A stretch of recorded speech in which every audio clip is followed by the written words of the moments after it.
আবারও Balurghat head post অফিসে বোমাতঙ্ক চলছে। বম্ব স্কোয়াডের চিরুনি তল্লাশি, পোস্ট অফিসের কাজকর্ম বন্ধ, হয়রানিতে গ্রাহকরা।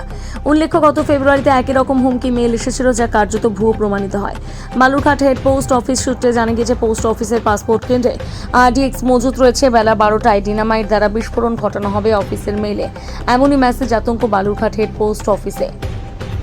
ঘটনাস্থলে পুলিশ এবং বম্ব স্কোয়াড খালি করে দেওয়া হয় অফিস বিল্ডিং এবং তার আশেপাশের এলাকা আছে স্নিকার ডগ বিল্ডিং এর আশেপাশে দাঁড়িয়ে পড়া উৎসুক সাধারণ মানুষকে মাইক দিয়ে সরিয়ে দেওয়া হয়।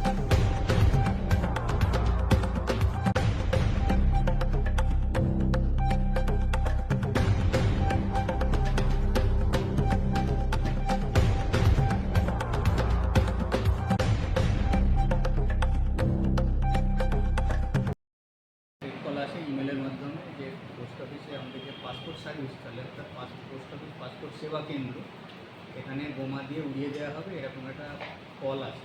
হুমকিজনক কল। আমরা সঙ্গে সঙ্গে পুলিশের কাছে সেটা ইনফর্ম করি। তো পুলিশ এসে চেক করে দেখে গেছেন, সার্ভিলেন্স চেকিংয়ে কিছু পাওয়া যায়নি।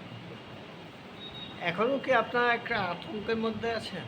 দেখুন, ন্যাচারালি বিভিন্ন জায়গায় শুনি বোমাতঙ্ক হয়। যে প্রিকশনারি মেজার আমরা পুলিশকে সেই ইনফর্মটা করেছিলাম, তো তারা এসে যাতে চেক আপ করে দেখে যে কিছু আছে কি নেই। কিছু পেয়েছে পুলিশ? কিছু পাওয়া যায়নি, ফলে পুলিশ আমাদের কাছে ক্লিয়ারেন্স দিয়ে দিয়েছেন এবং আমরা দেখেছি কাউন্টারের কাজ অলরেডি রিজিউম করে দেওয়া হবে। কাউন্টারের কাজ শুরু করতে হবে। Thank you. ইউজুয়াল কাজ চলছে।